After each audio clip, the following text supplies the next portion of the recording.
Бидат избори се зголемува политичката и лидерска агресивност. Неказнивоста ја стимулира дрскоста на полтроните и партиските јаничари. Поради целиот зулум кој што и се случува на Македонија изминативе години. По Македонија никогаш не било полоша, Македонија никогаш не била покорумпирана. Ковачевски е зависел од Ахмети. Не би се служила за никаква капитулација. Дека станува збор. Од кој аспект капитулација? Огромна бројката на фантоми на лица кои што можеме да ги наречеме мртви, можеме да ги наречеме измислени, но огромна е таа бројка и за сите е јасно дека тоа е бројка со која што се манипулира. За прв пат Европската унија го апострофира Али Ахмети за високата и правна и судска нестабилност и несигурност. СДСМ треба да биде поразен, СДСМ треба да биде во опозиција. Драстични реформи со радикални чекори во иднина треба да се спроведат во судството. Демографија. Старееме, но и се ја одселуваме. Новите генерации ги губиме. Вие не знаете дали ви заминувале доминантно младите или работоспособните, генерално на од која возрастна група. Ние ниту со овој попис не добивме податоци за миграциите. Дали може да се соочиме со недостиг на човечки ресурси? Ако ни се иселуваат оние кои што заминуваат на студии, заминуваат и оние кои што се веќе со работно искуство, професионалци, тоа сигурно ќе направи поместување на пазарот на трудот. Упадот во МНАФ ја одбележа оваа работна недела. ВМРО ДПМН ги одбра кандидатите кои ќе бидат министри во пржинската влада. Неказнивост како да стана модел на владење на оваа владеачка гарнитура. Холандскиот амбасадор со директна прозивка до оваа владеачка гарнитура. Пред се до лидерот на ДУИ.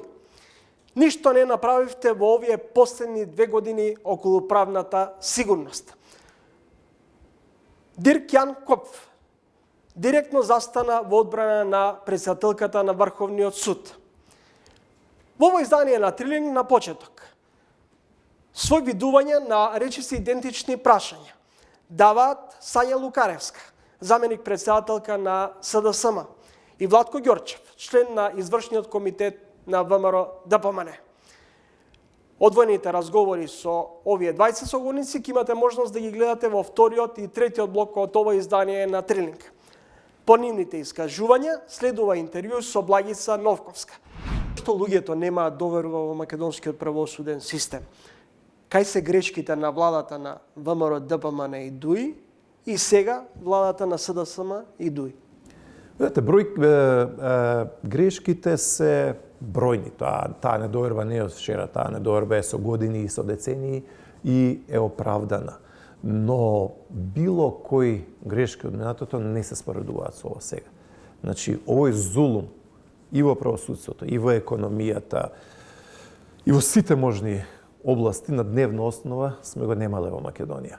Значи, никогаш не било полошо, вклучувајќи го и судството и правосудството. Мислам дека не може да зборуваме за било каква правда во Македонија, а да имаме 30 луѓе кои што се осудени на вкупно 300 години за андане и робија. Значи, Македонија е земја на политички затвореници во моментов. Значи, имате десетици и десетици деца кои што со години и години веќе растат без татковци поради садизмот, свирепоста на владата на СДСМ и ДУИ, но овие свирепи, жестоки казни да им се дадат. Значи, тие луѓе веќе се 6-7 години по затвори. Мислам дека е тоа една темна дамка и живот на голгота за тие луѓе и тие семејства.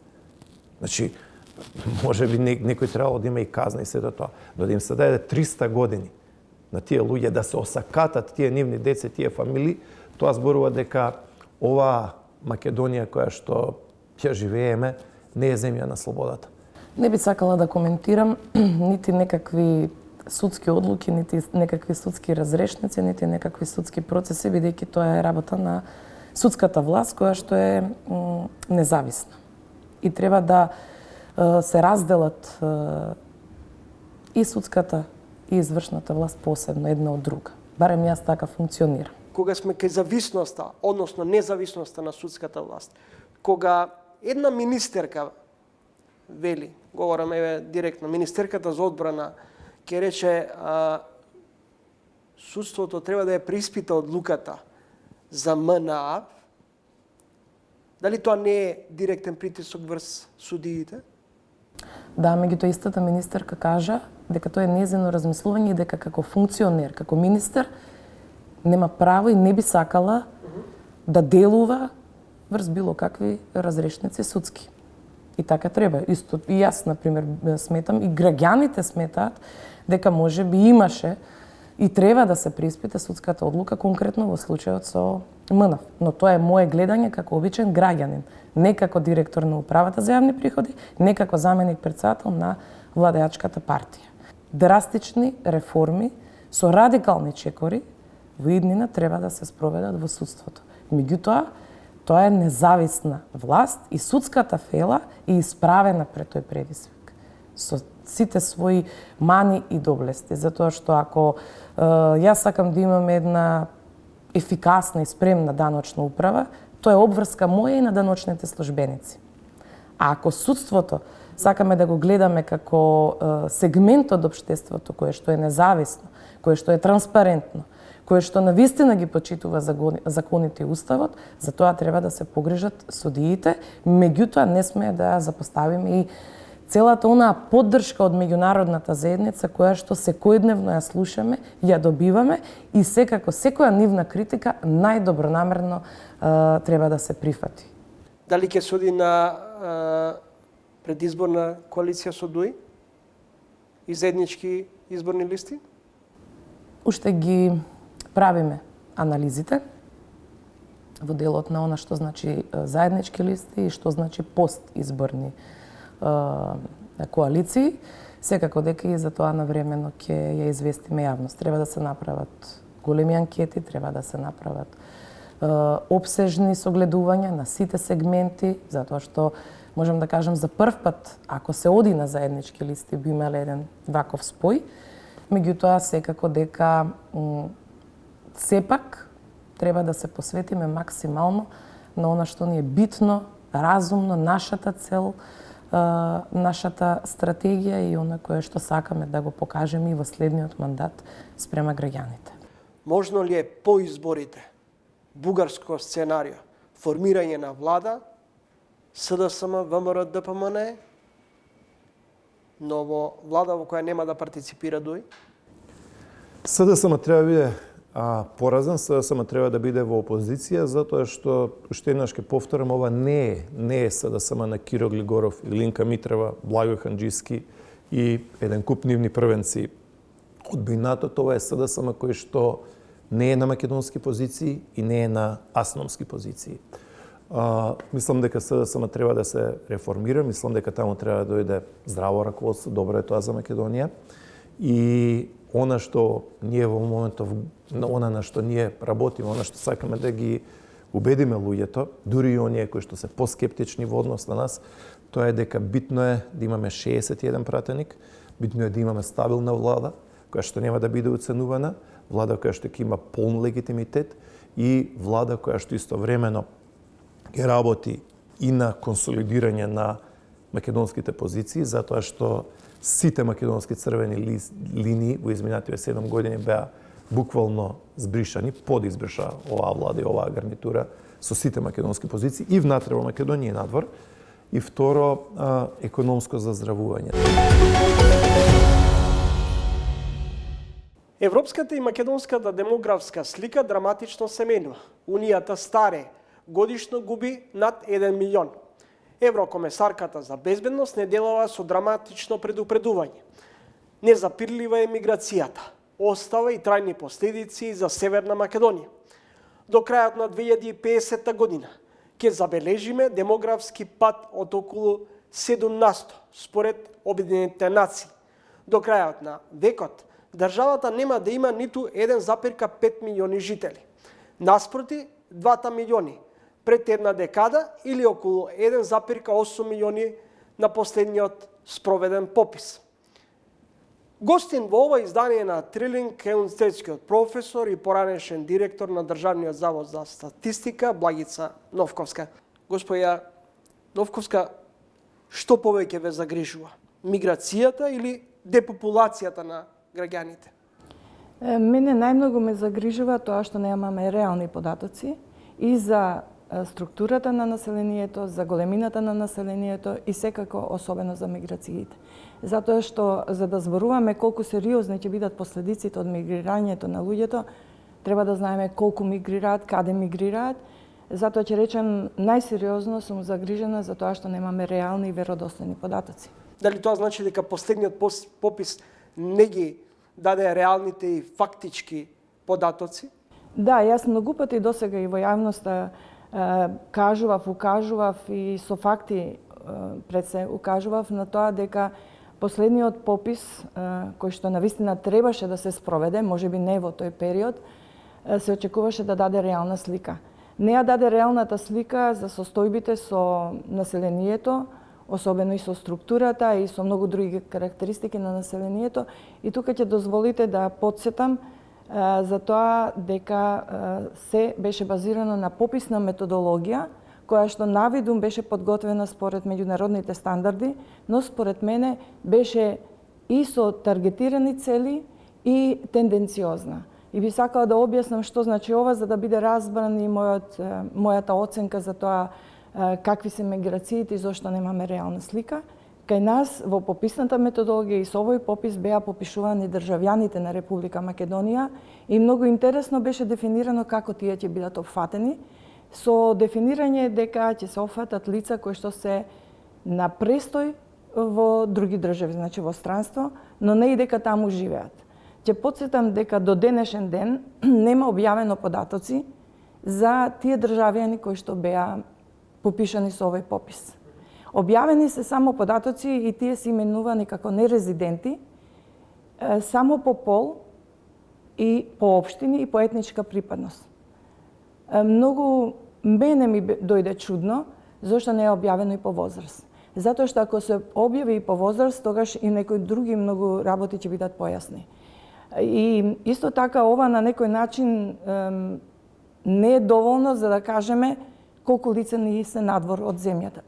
Затоа што тие лица, ако ги разместите по општините во Македонија, а немате податоци каде се тие, со која образовна структура, со која економски, немате по возраст, вие не знаете дали ви заминувале доминантно младите или работоспособните, генерално, но од која возрастна група, ние ниту со овој попис не добивме податоци за миграциите. Господина Новковска, ги спорите резултатите од последниот спроведен попис. Според вас, која е точната бројка на граѓани кои во моментов живеат во државата и дали имате увид колку во последните 10 години се имаат иселено?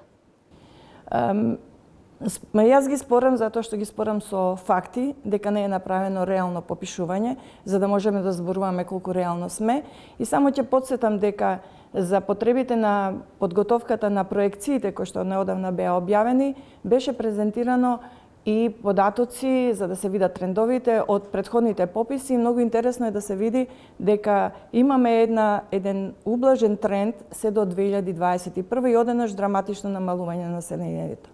Затоа сметам дека населението може би е приближно тука, моите согледувања дека се помалку од 1.800.000, 36.000 и нешто повеќе, но ако ме прашувате колку од нив се заминати или колка не била миграцијата, не можам точно да ви кажам од две причини. Затоа што немаме податоци за лицата што заминуваат од официјалните податоци кои беа користени како збирки, нели, поддршка на главниот попис, но мислам дека се навистина доста заминати, многу повеќе од 200.000, затоа што со овој попис беа попишани 260.000 лица кои што се, нели, надвор од државата. Мислам дека се многу повеќе, можеби околу 300 е малку поголема таа бројка, ако ме прашувате за овој период од 10 години. Дали е на повидок демоцид, процес на иселување плюс пат на наталитетот? Да, реално е тоа да се очекува, затоа што се такви тенденциите и во регионот, каде што имаме слична структура и на населението, но поевидентно е дека Европа старее и тоа многу со брза динамика. Кај нас може да се очекува дека можеби поблага ќе биде динамиката на старење на населението, но тука ако зборуваме конкретно За нашите состојби јас повторно имам дилема дали можеме реално да ги оцениме состојбите, особено што сите политики и стратегии ќе се базираат на овој попис, што беше спроведен 2021, и ќе спомнам дека со овој попис имаше една бројка од 130 и нешто илјади лица кои што беше кажано дека не се попишале. Според мене таа бројка беше многу повисока и сега кога правев некои анализи и споредби со предимензионираниот изборен список, ми стануваат работите појасни, затоа што ако ги споредите за оние кои што се лица имаат право на глас од овој попис со она што е структура на избирачкиот список, има една огромна разлика. Тоа мене ми дава за право да претпоставам дека во пописните резултати од 2021 имаме вклучено лица кои што се, она што подолго време се зборува фантоми, но исто така поголем број е оставен во избирачкиот список. Зошто ова го кажувам? Зашто ако имате такви лица или такви категории импутирани во пописните резултати, вие не може да знаете по која возраст и по кој пол се, за да може реално да ги пресметувате фертилните стапки, наталитетот да го следите. Затоа сметам дека многу напор треба да се вложи да се промени нешто во збирките на податоци или во регистрите на населението, затоа што се друго би било само шпекулација. Затоа колку сме, какви сме, по пол, а сето тоа да го доведува во прашање се она што значи оценување реално на старењето на населението, затоа што тоа може да го оцените ако имате реална слика на возрастната структура, на фертилитетот или на наталитетот, ако имате реална слика кој е по пол вклучен во населението. Во еден период се зборуваше за популациона политика, сега никој не зборува за економски, социјален, ниту од аспект на човечките ресурси. Се иселуваат најчесто младата популација се иселува, образованите луѓе. Дали може да се соочиме со недостиг на човечки ресурси? Сигурно ќе се соочиме, но колку ќе биде длабочината на овие проблеми, може само да претпоставуваме, затоа што ако ни се иселуваат оние кои што заминуваат на студии, значи уште во тој период, потоа ни заминуваат и оние кои што се веќе со работно искуство, професионалци, тоа сигурно ќе направи поместување на пазарот на трудот, затоа што ќе имаме многу поинаква слика на работоспособното население, затоа што ќе ни замине голем дел од оној, да речеме, потенцијал, квалификуван кадар, но и потенцијал. Затоа што ако ги губите младите уште кога се на студии, кога се оформуваат и како идни професионалци, ги губите професионалците и тоа од, да речеме, најзабележително не само кај нас, туку и во регионот, е здравствените работници, IT стручњаците, но и многу други, да речеме, профили кои што се на ниво на квалификации, високо квалификувани луѓе, веќе ги губиме и оние кои што се со занајати, што секако дека се потребни ако ги бараат и другите земји, европските земји.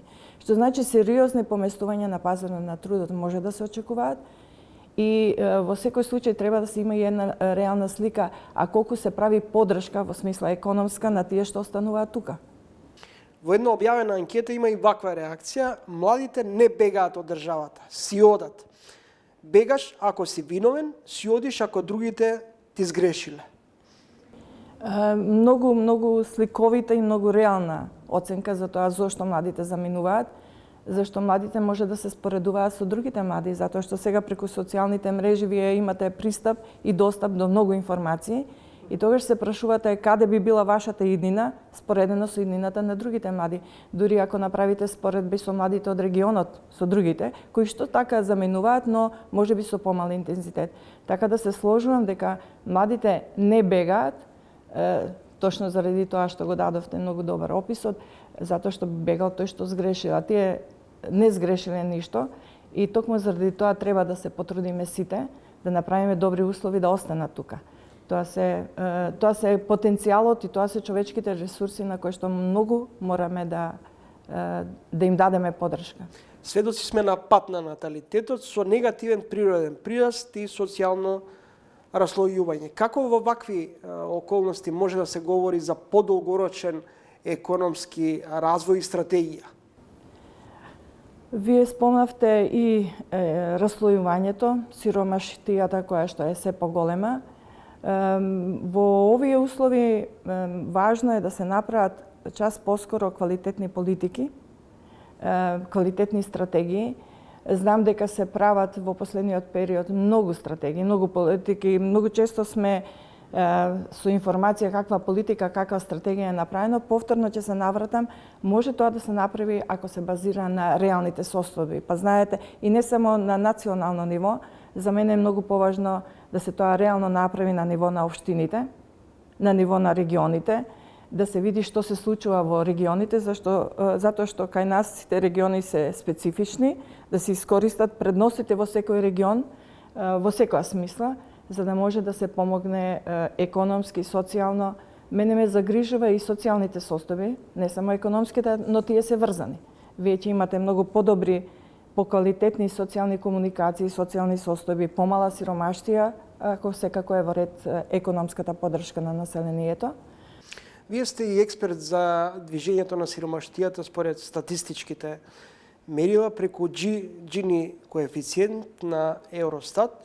Колку се веродостојни статистичките кошници за едно семејство во услови на зголемена инфлација? Она што неодамна беше објавено како некаква вредност на потрошувачка кошница за неопходното што е за едно 4-членово семејство, мислам дека е со подценета вредност. Мислам дека некаде беше објавено околу малку помалку од 60.000 денари. Јас од она што го знам и што го анализирам за едно обстојување на 4-члено семејство, мислам дека се потребни околу 80.000 денари. Што значи таа потрошувачка кошница можеби е за нешто што е многу минимално, но ние не треба да зборуваме за основно обстојување на семејствата. Треба да имаат поддршка или можности да имаат пристојно живење. Следите трин гостин во емисијата професор доктор Благица Новковска, поранешна директорка на Државниот завод за статистика. Господја Новковска, дали сме сиромашни со над 200.000 повеќе стамбени единици од бројот на семејства, ако 90% од стамбениот фонд е во приватни раце? Многу интересна дилема е ова. Дали сме сиромашни или сме богати, ако го погледнеме стамбениот фонд. Податоците што беа објавени, и ако се спореда со претходни податоци, нели, кога се прави целосен опфат на стамбени единици, тоа е преку пописните активности, многу големо зголемување имаше на стамбениот фонд и не со таква динамика зголемување на бројот на домаќинствата, што значи дека тие стамбени единици реално постојат. Барем тоа е лесно да се идентификува. Тоа зборува дека за мене тоа е само уште една потврда дека имаме големо раслојување. Значи имаме лица кои што своите пари мора некаде да ги вложат, а од друга страна имаме лица кои што едва и преживуваат. Што значи ова со стамбените единици, со големиот број, особено ако се тоа анализира и по општините, многу лесно може да се препознае дека е поврзано со ова раслојување и со да речеме, промените во нееднаквоста која што за жал се зголемува. Господја Новковска, на крајот, ова е година во која ќе бидат спроведени двојни избори, и парламентарни и претседателски. Пописот е, односно податоците од пописот се многу важни и во делот за изборите. Факт е дека имаме намаление на населението, зголемени изборни листи. Како да се соочиме со се уште дилемата дали и мртвите гласаат? И можни ли се нови манипулации на престојните избори? Добро што го отворивте ова прашање, затоа што на почетокот спомнав. Ако се спореди бројот на лица офатени со избирачкиот список, многу интересно дека е еднаков со бројот, речи се еднаков со бројот на вкупното население. А знаеме дека во избирачкиот список се вклучуваат оние кои што имаат право на глас, значи над 18 години. 1.830.000, 1.840.000, толку се големините на избирачкиот список со број на лица и на пописот. Ако се земе во предвид дека со пописот добиваме информација колку лица ни се резиденти и тие се над 18, под 18 години, јас кога ја направив споредбата, дојдов до заклучок дека, а тоа е некаде 1.400.000 и нешто малку повеќе лица кои што се со право на глас, што значи се дел од избирачкиот список. Ако е тој 1.840.000, што значи некаде имаме 360.000 лица кои што се државјани, нели, на Македонија, имаат право на глас, но интересно е дека е тоа многу поголема бројка од она што е со пописот добиено, затоа што знаете дека беше објавено државјани кои што се надвор од Македонија се попишани 260.000. Значи имаме една бројка од 180 и неколку илјади која е разлика. Тоа дава за право да претпоставиме дека е огромна бројката на фантоми на лица кои што можеме да ги наречеме мртви, можеме да ги наречеме измислени, но огромна е таа бројка и за сите е јасно дека тоа е бројка со која што се манипулира на изборите. Тоа мене ме многу загрижи кога ги споредив податоците и од пописот кој треба да биде основа за многу планирање, многу стратегии и кога го споредив избирачкиот список. Но нешто друго уште по-индикативно ми беше кога направив анализа на лицата кои што се, нели, во избирачкиот список по општини, кога тоа го споредив со лицата кои што се од пописот, нели, резиденти и се добива за да видиме што се случува таа разлика 360.000.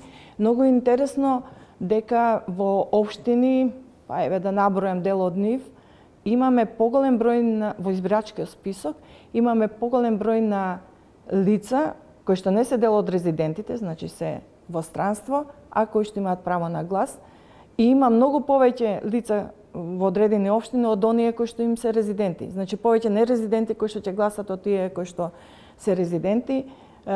Такви општини се Гостивар, Дебар, Желино, Врапчиште, на врвот е Жупа, потоа е Маврово Ростуше, Ново село, уште можам да набројувам, но тоа за мене е сигнал дека имаме нешто што е чудно, затоа што имајќи предвид кои општини еве ги спомнав, затоа што кога ќе се спомне миграцијата, веднаш некако инстинктивно доаѓа или многу често во медиумите слушам дека заминуваат младите македонци. Затоа ни се намалува бројот на учеството на македонците во пописот, еве, во вкупното население резидентно, а од друга страна имаме избирачки список кој што покажува повеќе во странство заминале од некои други етнички групи или ако од други општини кои што се со доминантно друго население, што отвора уште дополнителни дилеми дали навистина имаме реална слика за миграцијата, затоа што избирачкиот список е многу силен индикатор за сите пореметувања кои што ги имаме и манипулации може да се очекуваат и за овие избори. Особено што имаме бројка која што е многу висока на оние кои што се со право на глас, а кои што не се во земјата. Може би дел се навистина така, но ако имаме веќе 180 и неколку илјади кои што се разлика помеѓу пописот и тоа што е нерезидентно во избирачкиот список, тогаш што со тие над 100.000, тоа е огромна бројка и исто така може убаво да се анализира по општини, каде што може да се очекува. Госпоја Новковска, ви благодарам за гостувањето во емисијата Трилинг. Благодарам за поканата. Изборни калкулации се одбројуваат и деновите до формирање на техничката влада која ќе треба да ги спроведе изборите кои престојат во текот на оваа година. Ќе имаме и парламентарни, но и претседателски избори, двојни избори. СДСМ е убедена дека ќе ја добие поддршката од граѓаните. На иста линија се и ВМРО ДПМН, убедени дека ќе освојат повеќе од 60 пратеници. Во ово издание на Трилинг гостинка е заменик председателката на СДСМ и директорка на Управата за јавни приходи Сања Лукаревска. Господица Лукаревска, како и зашто и да разговараме секогаш кога доаѓате и во Трилинка, и во други емисии, како над вас да виси ореолот на лидерот на СДСМ, Ковачевски. Дали сенката на Ковачевски ви создава дополнителен товар во професионалниот ангажман? Апсолутно не. Напротив, ја имам поддршката и кога беше и заменик министер за финансии, бидејќи нели УЈП е под капата на Министерството за финансии. Имавме тогаш одлична соработка, ние се знаеме долги години, пред се од партиски аспект, ако можам така да кажем. Имаме одлична соработка, разговараме на најразлични теми, многу пати можеби имаме и различни ставови за многу работи, но тоа е пред се и убавината на функционирањето во политичките води. Како ги доживувате коментарите дека Лукаревска за заменик председател на СДСМ избрана во времето и мандатот на Зоран Заев и дека таа е поблиска до Заев и до тогашното раководство отколку до актуелното партиско раководство? Сања Лукаревска е член на СДСМ од 2000 година, со навршени 18 години, а активно сум вклучена во телата и органите на партијата од 2002 година. Единствено што за мене дозволувам да се каже е дека сум припадник на СДСМ. Не сум ничи полтрон, меѓутоа ги почитувам сите раководства до сега и тоа е моја доблест и тоа е една култура на однесување, така треба да се однесуваме сите. Да започнеме со директорката на управата за јавни приходи. Последниот податок покажува дека не сте наплатили околу 200 милиони евра. Дали овој тип на затајување е влез за една поголема евазија? Веројатно зборувате за листата на должници. Да.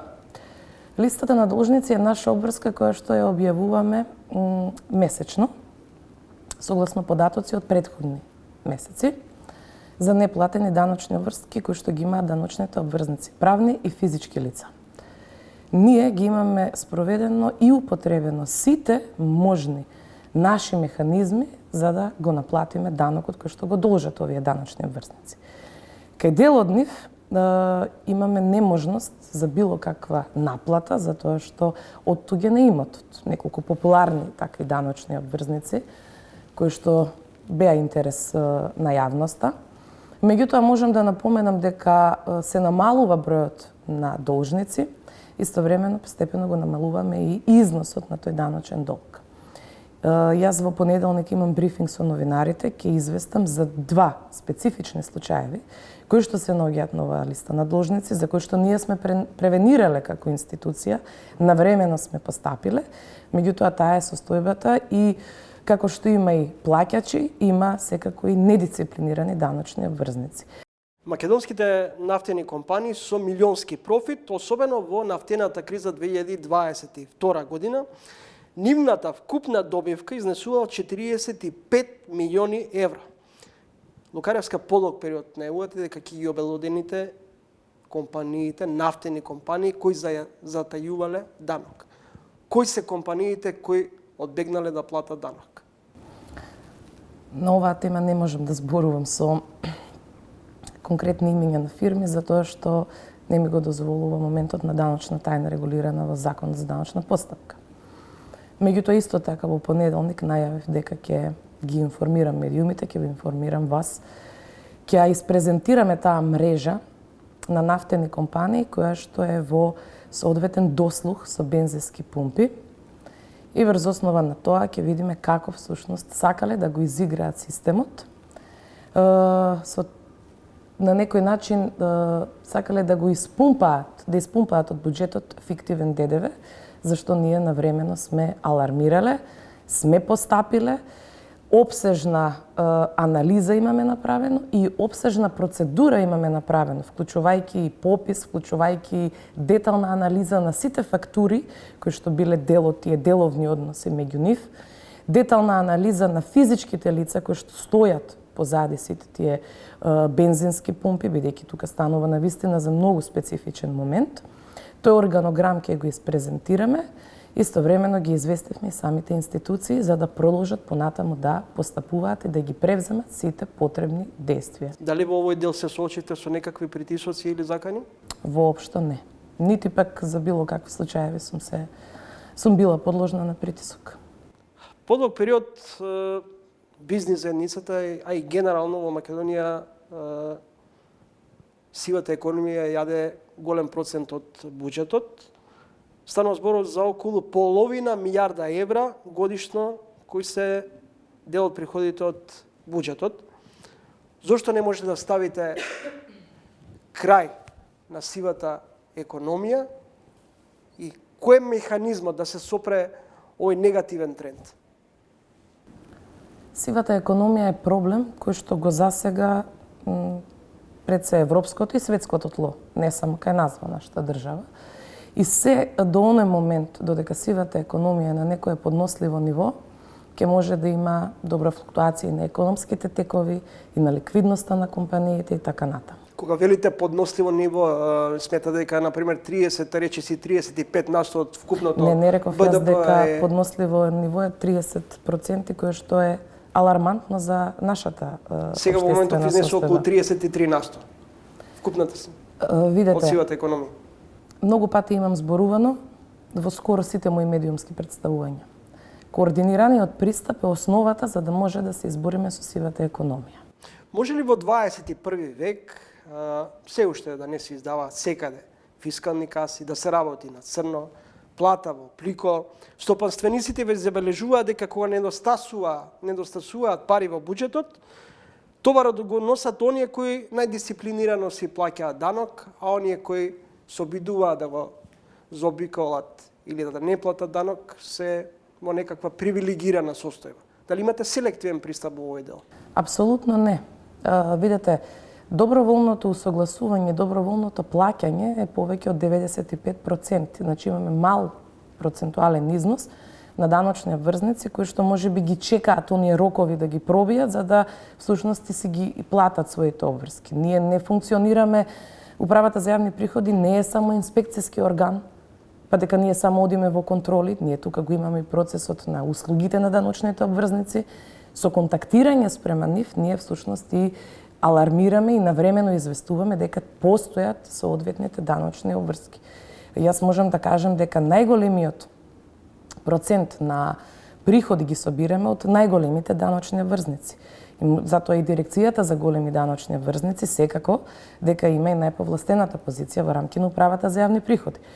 Не би сакала да се правдам, но имавме превисок план за 2023 година и во време на енергетска криза и оној план кој што го не успеавме, да речем, комплетно да го 100% да го оствариме. Туку имавме сосем мал процент на ненаплатен ДДВ, затоа што се смени режимот на оданочување, согласно оние енергенси, ДДВ-то од увоз и така натаму. Тоа се сегменти кои што не ни даваат можност секако тука да седиме мирно, но будно треба да следиме ситуацијата и во иднина. Директор во УЈП, ваш заменик, висок функционер во ДУИ, Исмет Гури, непосредно пред истекот на домашен притвор, исчезна или избега од државата, речиси во идентичен ден се случи случајот со упадот во МНАФ. Дали неказнивоста стана модел на функционирање на оваа владеачка гарнитура? Воопшто не. Треба да се вратиме малку наназад, затоа што добро е да се подсетуваме како беше. Имавме период кога, можам да кажем, тенденциозно постапување. Конкретно, мора да се подсетиме на моментот и на пиштење-вриштење, кога беше со инспекцијските служби. Имавме нарачани судски процеси. Имавме монтирани случаи со одредени злоупотреби на службената положба во институциите. Имавме институции кои што исклучиво работеа за поддршка на режимот во тој период. Во овој период јас не бегам од моментот дека мора да се работи уште многу повеќе за да граѓаните бидат задоволни, за да сватат дека системот функционира. Нас ни е неопходно да го унапредиме оној институционален интегритет кој што го имаат институциите и треба да го имаат. Меѓутоа, за да потврдиме дека постои трул систем, не би се сложила, затоа што Исмет Гури, поранешен заменик, управник во регионална дирекција Скопје, долгогодишен вработен во Управата за јавни приходи, е пријавен од страна на Управата за јавни приходи заради утврдена даночна измама, затајување и така натаму. Истиот беше во притвор, потоа нели беше во куќен притвор и врз основа на тоа соодветни санкции доби од страна на надлежните институции. И им избега на Да, и органите сега на има прогон, соодветна што значи дека меѓународна повторно станува збор потерница. за нефункционалност на институциите. Сега има меѓународна потерница.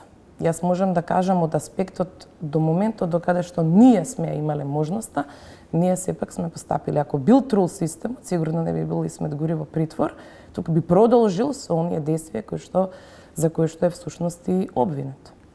Европската унија изрази загриженост за состојбите во МНАФ, остри реакции претходно Брисел испрати за експресно усвоените измени на кривичниот законник. Дали оваа политика не е во спротивност или овие пораки што Брисел не ги испраќа многу се почесто може да бидат всушност и оправдани од ваша страна дека правиме се за да ги ослободиме институциите од било какви политички, партиски влијани и да ги професионализираме? Свесна сум дека имаше големи забелешки во дел на нефункционалност и пристрасност во судските процеси. И тоа ги иритира и граѓаните, ги иритира и медиумите, ги иритира буквално сите оние кои што им мислат добро на оваа држава. Домашната задача ние мора сами да си ја завршиме. Имаме многу домашни задачи. Меѓутоа, неопходна е и поддршката и благодарна сум на тоа на сите наши партнери, пријатели, кои што сакаат да ни помогнат во овој процес, да ги детектираме соодветно слабостите. Затоа што кога почнаа да се детектираат системските слабости, се крена алармот кај сите оние кои што всушност сакаа и се претворија потоа во кочничари на тој соодветен процес. Во оваа држава криминалот има име и презиме. Не се сите криминалци. И мора да ги представиме така работите. Измените во кривичниот законник согласно сите оние споредбени искуства кои што претходно се гледале, секако дека тие не се донесени преку ноќ, го овозможи и оној процес на една побрза конфискација на имотот на сите оние кои што сметаат дека удобно ќе седат во едно криминално време и мислам дека ќе ја има својата тенденција на зголемување на казнивоста на секој оној кој што се огрешил пред законот. Од друга страна, оние поддршки кои што ни го пред се поддршката која што ни ја дава нашиот најголем стратешки партнер веќе 32 години, Соединетите Американски држави. Слушаме изјавите од амбасадорите кои што навистина сакаат да ни помогнат во целиот овој комплетен процес. Меѓутоа, одлична е иницијативата која што има владата, предводена секако од премиерот Ковачевски за измените во Законот за рестриктивните мерки, каде што сите оние носители на јавни функции, кои што се под некакви санкции од Обединетите нации, од Европската унија, па еве сега и од Соединетите Американски држави, преку таа црна листа, да не можат понатаму во иднина да се занимаваат односно да бидат носители или да бидат избрани или именувани лица. И со тоа мислам дека се става соодветен знак стоп на секој оној кој што смета дека може да го изигра системот. Дали ДУИ и функционерите на ДУИ се недопирливи? Никој пат не сум била пристрасник на било каков дил да постои меѓу било кои политички партии, ако станува збор за заштита на криминал. Овдека холандскиот амбасадор при посетата на лидерот на ДУИ Али Ахмети, како што имам информација од медиумите секако, дека разговарале за реформите пред се во судството, со тоа што бил ставен таргет на целата таа дискусија, односно тежиштето било дека во овие одредени процеси несоодветно можеби институциите си ја вршат својата работа. Ако постои било каков притисок врз председател на Врховен суд, тука можам да ја потврдам истата изјава која што ја даде и председателот Ковачевски. Треба да се зборува отворено, јасно и транспарентно со факти. Секој оној функционер, судија, обвинител и така натаму, кој што почувствувал притисок или знае за некаков притисок или знае за попречување на било каков процес, тоа треба јасно да го каже во јавноста. Како ги доживувате јавните прозивки дека на сена е капитулација на СДСМ пред ДУИ, дека Сушност, Ковачевски е зависел од Ахмети. Не би се служила за никаква капитулација, дека станува збор. Од кој аспект капитулација? Затоа што ние сме пред се коалицијски партнери во рамки на владата. Заедно сме под именителот на Европскиот фронт. Европската перспектива е заедничка цел, јасна стратешка цел и на СДСМ, и на ДУИ, и на коалиционите партнери во рамки на парламентот на СДСМ, и на Алијанса и така натаму. И мислам дека не е добро да зборуваме за капитулација на една партија спрема друга партија. Од каде убеденоста на лидерот на СДСМ Ковачевски дека по изборите повторно тој ќе биде мандатар за состав на идната влада?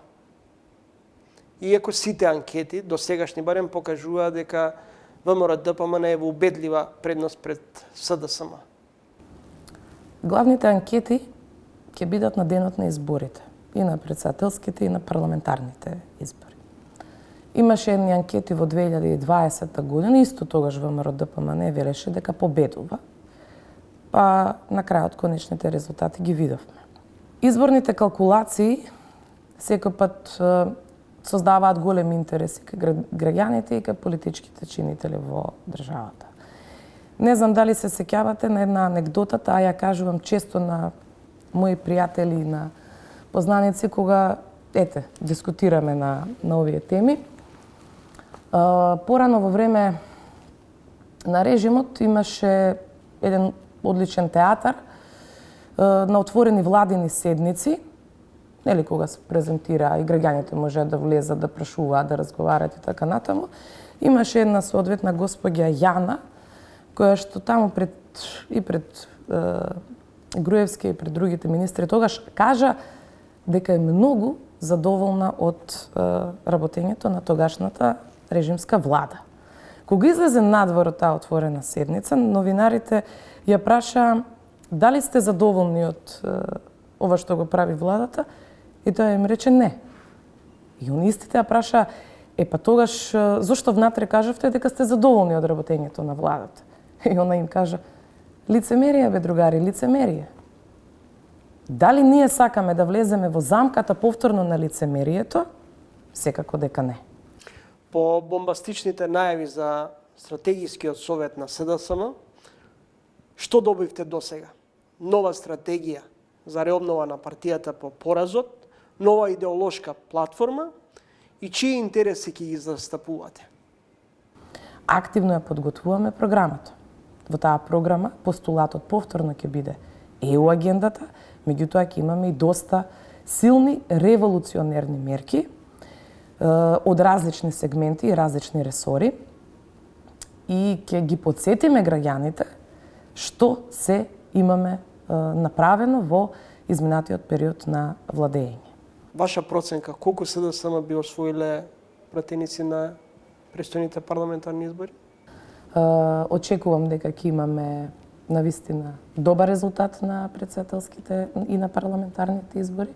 Меѓутоа во моментов за пратенички мандати не можам да зборувам, затоа што сепак ќе зависи многу и од тоа каков ќе биде составот на листите во делот на она што претходно го зборувавме, како ќе биде нашиот коалицијски капацитет. Едноставно знам дека СДСМ ќе ја формира идната влада. Благодарам за гостувањето во емисијата. Благодарам и на вас. Се одбројуваат деновите до формирање на пржинската влада. Кон крајот на идната недела, премиерот Димитар Ковачевски ќе си поднесе оставка, а потоа на чело на владата, на техничката влада ќе стапи Талат Џафери. ВМРО-ДПМН најави дека ќе партиципира во техничката влада, но нема да даде поддршка за премиерот, односно техничкиот премиер Талат Џафери. Господин Ѓорчев, одлучивте да партиципирате во пржинската влада, но нема да дадете поддршка за Талат Џафери да биде технички премиер. Нели е помалку лицемерно да сте против Џафери, истиот тој Џафери кој беше дел од владата на Никола Груевски додека тој беше министер за одбрана? Зошто сега Талат Џафери нема кредибилитет и легитимитет да ја води пржинската влада? Поради целиот зулум кој што се случува на Македонија изминативе години. Во Македонија никогаш не било полошо, Македонија никогаш не била покорумпирана, Македонија никогаш не била поиселена, Македонија никогаш не била на овие ниски економски гранки и тоа не да делегитимира владата, туку едноставно ги дисквалификува сите оние учесници и соучесници во овој зулум кој што и се случува на Македонија, на македонскиот народ и на граѓаните на Македонија. Што ќе биде приоритет на министрите кои ВМРО ДПМН ги одреди да бидат дел од пржинската влада? Два главни приоритети се. Едниот е санирање на штетите овој зулум по институциите кои што се случува, кои што гледаме секој ден. И второ, нормално подготовка на парламентарните избори и рефлектирање на волјата на граѓаните. Значи, ние мора да ја сочуваме она демократска волја, за која што очигледно е веќе дека е опозициона, дека е антивладина, дека наклонетоста е кон ВМРО ДПМН, известна е победата на ВМРО ДПМН и новата влада, но не треба да дозволиме на власта во 92 минута да направи некои работи кои што ќе го дискредитираат изборниот процес. Господин Ѓорчев, како ги доживувате коментарите дека Мицковски, ова е по-стара констатација, Мицковски е ист како Владко Ѓорчев? Во која смисла? И по политиката, и по реториката. Па видете, ние можеме, вака како да кажем, да имаме вербален скопски пинг-понг за ова или онаа тема, но она што во моментов е важно за Македонија е тоа дека Христијан Мицковски е подготвен да биде премиер, тој има поддршката на граѓаните, тој е нашиот кандидат. Неколку години наназад успешно го води ВМРО ДПМН, по навистина тешки околности. И во моментов приоритет на Мицковски како председател на ВМРО ДПМН е да подготви сериозна, озбилна изборна програма, затоа што состојбите во Македонија никогаш не биле полоши, дупката во која што се наоѓаме е навистина длабока и тој тоа го прави. Значи, тој треба две главни работи да направи во моментов, тоа е да ја преора Македонија, да поиде секаде, да зборува со луѓето, да ги убеди, да ги објасни работите, иако очигледно е фијаското на власта. И второ, преку програма, преку убедување, преку напишани проекти, да ги убеди граѓаните на Македонија да го поддржат тој концепт. Но вистинската работа за него почнува после мај. Тоа ќе биде да состави владата, таа влада да има што е можно помалци уцени, тоа значи што поголема поддршка во парламентот и после тоа да почне еден тежок процес на закрепнување на Македонија, затоа што во моментов, за жал, со оваа влада на СДСМ и ДУИ, со оваа гарнитура Македонија и тоа како урнисана. Како ВМРО ДПМН и Мицковски ќе успеат да состават влада и да ги придобијат симпатиите на дел од коалиционите, можните коалициони партнери, особено кај албанскиот табор, кои можеби или најчесто имаат спротивни позиции и размислувања и политики од ВМРО ДПМН. И во однос, например, уставните промени, договорот со Бугарија. Она што е важно во овој дел, тоа е дека на Македонија треба силна влада. На Македонија треба влада која што нема биде соборена или уценета. И на Македонија и треба премиер кој што ќе има јасен мандат и поддршка. Затоа ни треба 61 пратеник. Значи, дури и луѓе кои што со години... Врз на што ги темелите вашите проценки и проекции дека ќе успеете или дека сигурни сте дека ќе освоите 61 пратеник? Ќе бидеме блиску до тоа. Значи, ќе бидеме блиску затоа што убедливо водиме на анкетите, сега сме 2:1, можеби и повеќе, има околу 30% неопределени луѓе. Добар дел од тие луѓе се плашат да одговорат, не сакат да кажат, нели, имаат некој вработен во јавниот сектор или едноставно не сакаат да се изјаснат. Но кога ги гледаме на другите прашања, например, дали сте задоволни од општите состојби, не сме задоволни. Какво мислење имате за владата? Негативно. Дали Македонија може подобро? Може. Значи, кога ќе ги видите тој круг на луѓе по другите прашања, тогаш јасно е дека се тие луѓе антивладино определени и дека се проопозициона. Така што огромниот дел од тие луѓе, кога ќе дојде денот на изборите, ќе гласа за ВМРО ДПМН. Кои се можните, кои би биле можните коалициони партнери на ВМРО ДПМН, доколку ја добиете поддршката од граѓаните за формирање на нивната влада? Коалиционите преговори почнуваат после изборите, но она што Можам да го кажам, тоа е дека на еден начин се разговара и преговара кога имаш 51 пратеник, како што имавме 2016-2017, а на друг начин се разговара кога имаш 61 пратеник. Така што ние сме насочени во моментов на 61 пратеник, но уште еднаш важно е ВМРО-ДПМН не само да биде победничка партија, треба да биде и тоа како убедливо победничка партија, а истовремено јасно ми е дека СДСМ ќе го има во моментов најлошиот изборен резултат во својата историја. Значи, оној резултат на Радмила Шекеринска во 2008 година, коалиција Сонце и слично со 230.000 гласови, сега ќе биде полош. Ќе биде полош затоа што еден куп луѓе кои што гласале за СДСМ нема да гласаат, и второ затоа што многу народ за жал од Македонија се исели, и трето затоа што многу луѓе почина и умре. Господине Ѓорчев, дали новиот услов на ВМРО-ДПМН за можна соработка со ДУИ е интегративците да номинираат свој председателски кандидат? Сакаме ДУИ да биде во опозиција, ДУИ треба да биде во опозиција. ДУИ 20 години е на власт и ДУИ е и тоа како вклучено во секојдневните скандали на власта. Значи, ние како ВМРО-ДПМН со нашиот концепт на 61 пратеник, со нашиот концепт и програма за Македонија, со нашата волја, мотив, желба, инспирација за Македонија е да ја поразиме владата на СДСМ и ДУИ. Или, ако сакате, владата на ДУИ и СДСМ. Господине Ѓорчев, оваа владеачка гарнитура не успеа да го екстрадира во Македонија поранешниот ваш лидер и пример Никола Груевски, кој е во бегство. Дали доколку ВМРО-ДПМН дојде на власт, ќе бара екстрадиција и Никола Груевски да ја одлежи затворската казна во држава? Треба да се видат кои се правните механизми кои што стојат на располагање, треба да се види која е во моментов состојбата со правните делови кои што се однесуваат и во делот на Македонија, но исто така и во делот на европското законодавство, унгарското законодавство и целиот тој корпус на прашања.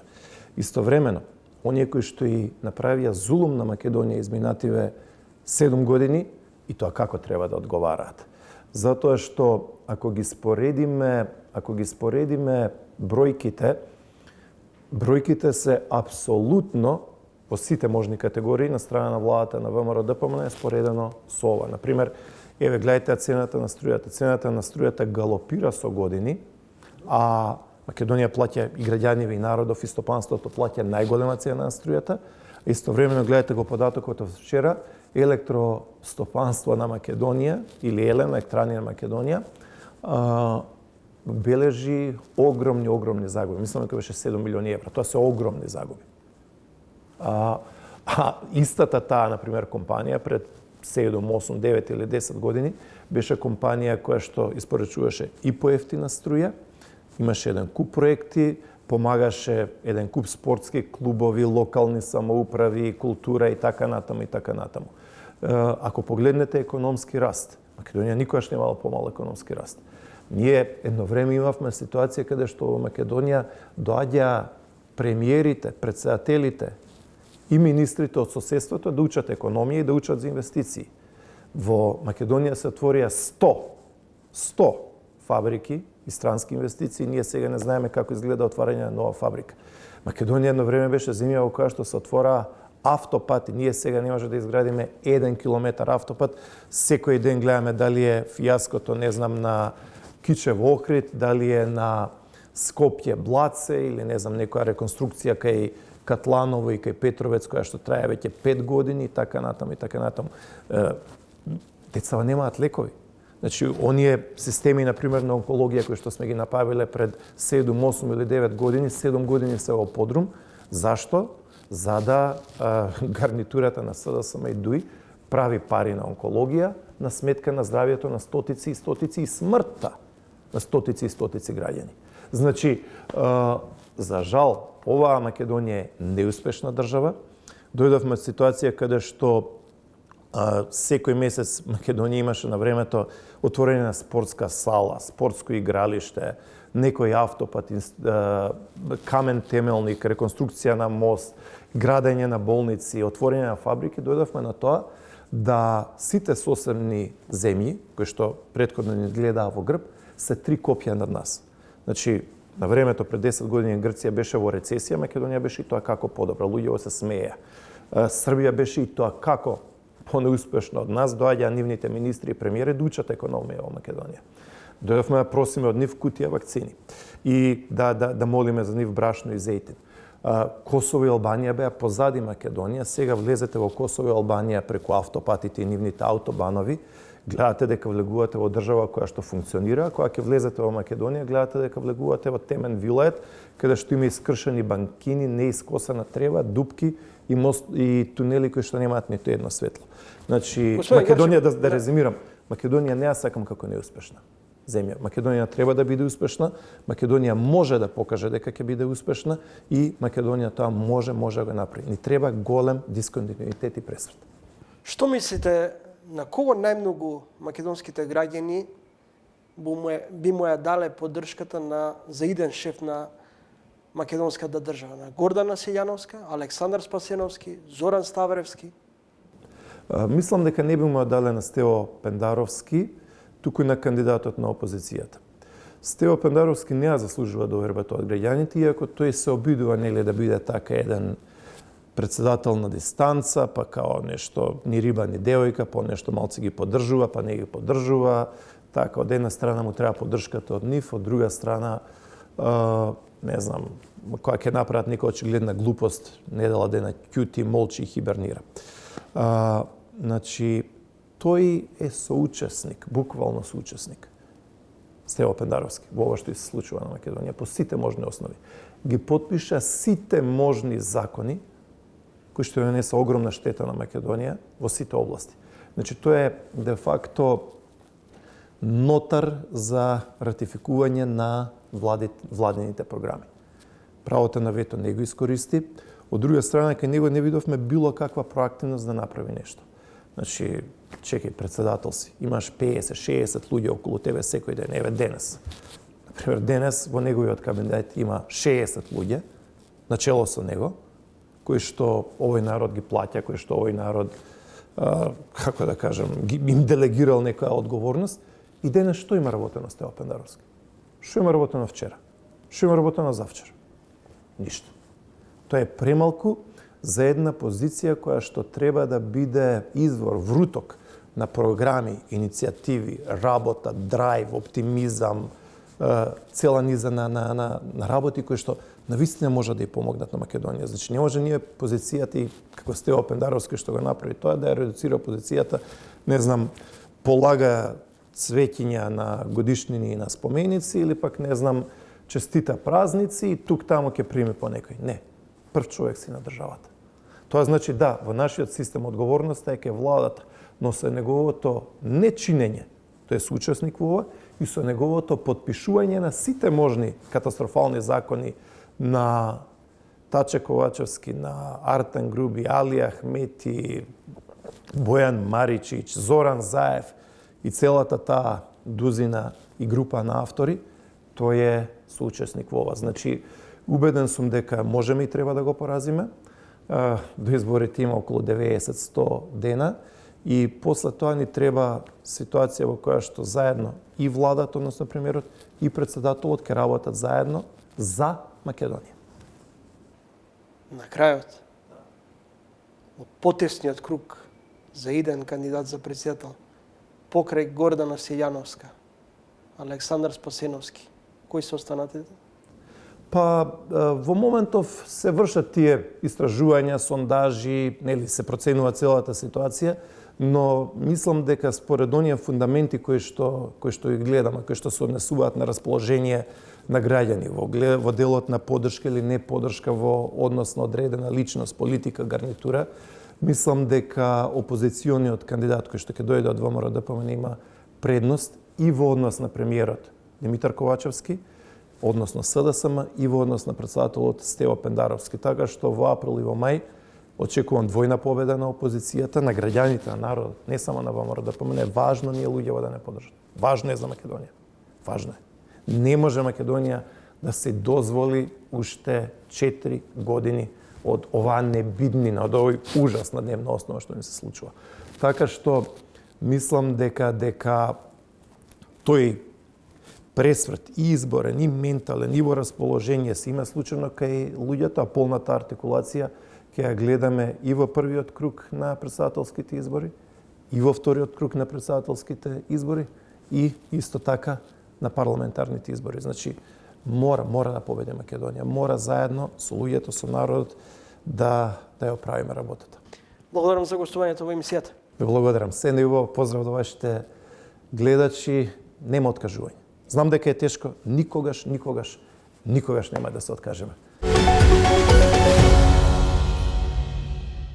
Следете уште едно издание на ТВ магазинот Трилинг, во кое гостува професорката и поранешна директорка на Државниот завод за статистика Благица Новковска, заменик председателката на СДСМ и директорка на Управата за јавни приходи Сања Лукаревска, како и Владко Ѓорчев, член на извршниот комитет на ВМРО ДПМН. Довидување до идниот петок во исто време. До тогаш читајте на triling.mk.